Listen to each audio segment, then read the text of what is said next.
História e devoção de Nossa Senhora do Caravaggio.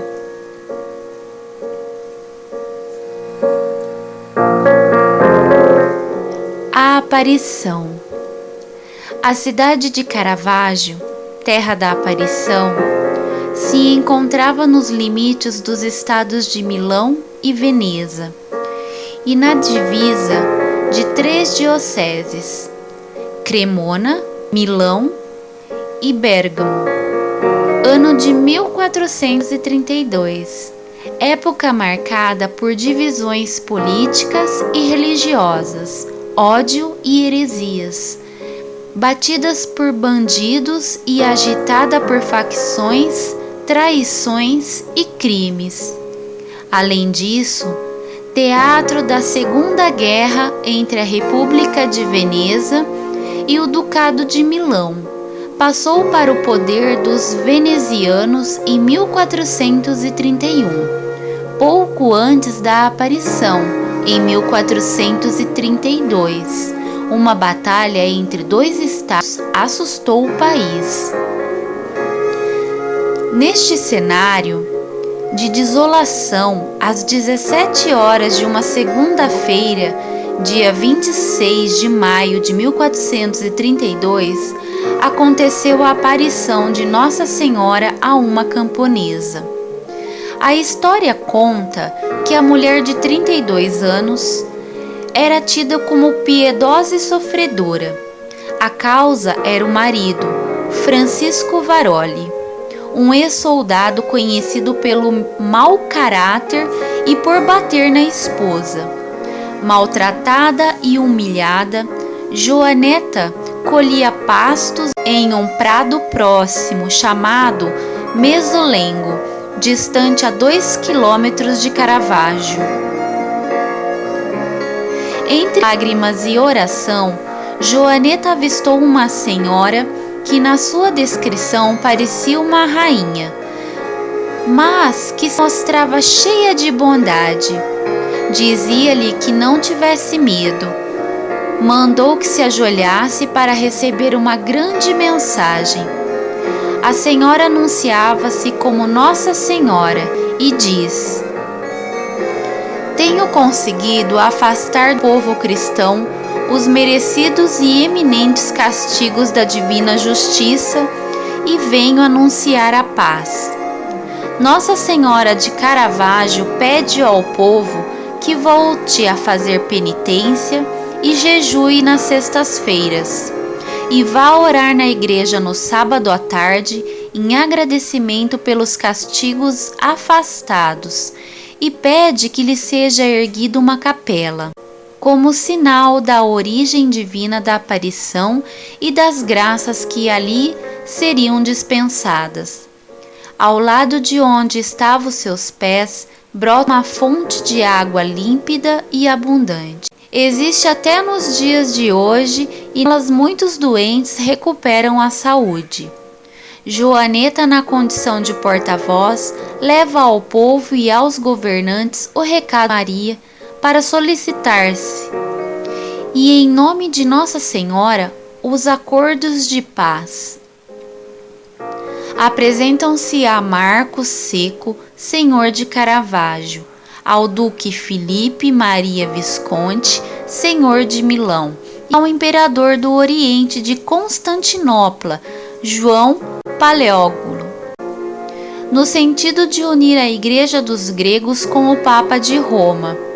Em suas visitas, levava ânforas de água da fonte sagrada, que resultavam em curas extraordinárias, prova de veracidade da aparição.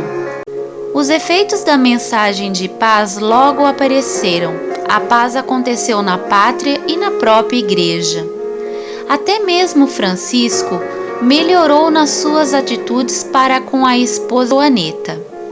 Sobre ela, após cumprida a missão de dar a mensagem de Maria ao povo, aos estados em guerra e à própria Igreja Católica, os historiadores pouco ou nada falam. Por alguns anos foi visitada a casa onde ela morou, que com o tempo desapareceu no anonimato. a vinda para o Brasil. Os imigrantes eram pessoas de fé e acostumados com uma vida cristã intensa. Já nos primeiros momentos em terras brasileiras, a necessidade de uma orientação espiritual tornou-se viva entre as famílias, o que só veio acontecer cerca de um ano depois. O atendimento era feito pelo padre João Menegoto, que pertencia à paróquia de Dona Isabel, hoje Bento Gonçalves, no Rio Grande do Sul. A primeira missa foi celebrada na casa de Bernardo Isbardelotto, no Morro de Todos os Santos, no ano de 1878. A segunda, na casa da família Biasson, e a terceira, na casa de Antônio Franceschi, no dia 23 de janeiro de 1879. Nesta data, teve a ideia de levantar um oratório com a ajuda do vizinho Pascoal Paro. Eles nunca viram na Itália um padre celebrar uma missa fora da matriz. Ver a casa transformada em uma igreja não parecia certo para a maioria dos moradores.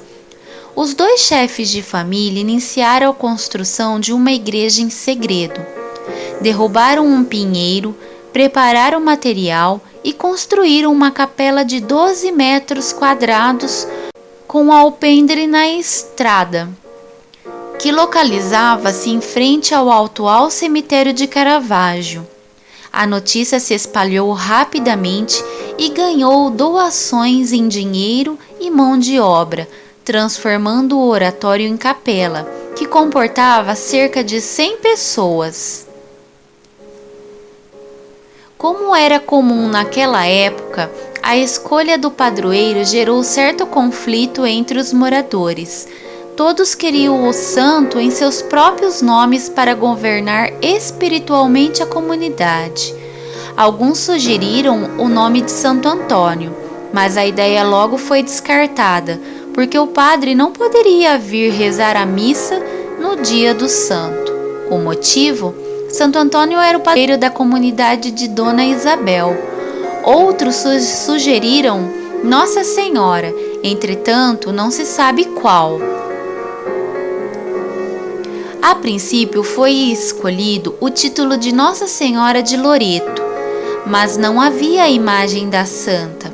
Foi nessa época que Natal Faoro ofereceu como empréstimo um pequeno quadro com a imagem de Nossa Senhora de Caravaggio, que trouxera entre os seus pertences da Itália.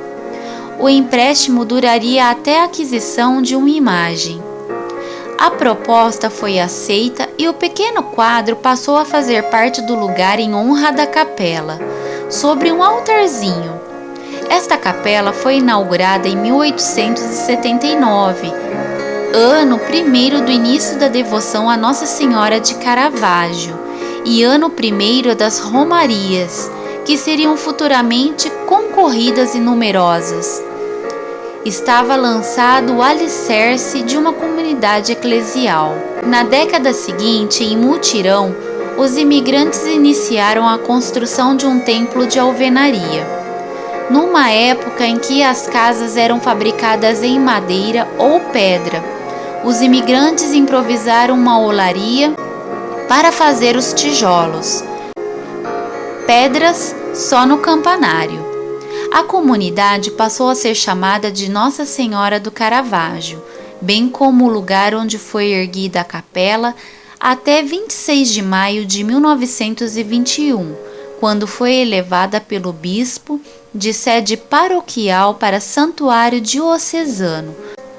Hoje a comunidade é composta por cerca de 140 famílias e mais de 650 habitantes. A paróquia de Caravaggio atende a 7 capelas. Em 1959, Nossa Senhora de Caravaggio foi declarada pela Santa Fé padroeira da Diocese de Caxias do Sul.